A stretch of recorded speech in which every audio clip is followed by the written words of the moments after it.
আলহামদুলিল্লাহ, সুস্থতা দান করেছেন বলে আল্লাহ। আজ 18 ফেব্রুয়ারি 2026 রোজ বুধবার।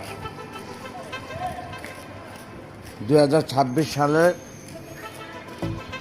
মাহে রমজান সিয়ামের প্রথম খতম তারাবির নামাজ পড়তে যাচ্ছি আমি আর আমার ছেলে মসজিদুল আমান।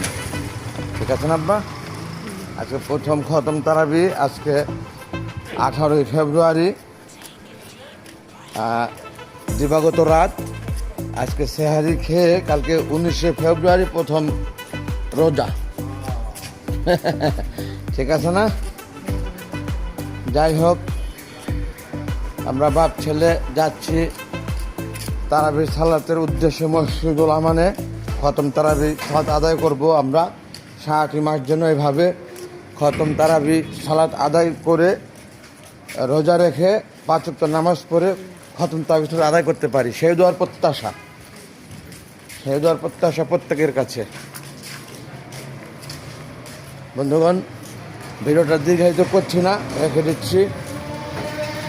আমরা যেন অনুশীলন সালাত আদায়ের শেষে সুন্দরভাবে করতে পারি বাসা, সেই দোয়ার প্রত্যাশা। আসসালামু আলাইকুম ওয়া রাহমাতুল্লাহি ওয়া বারাকাতুহু। আল্লাহ হাফেজ।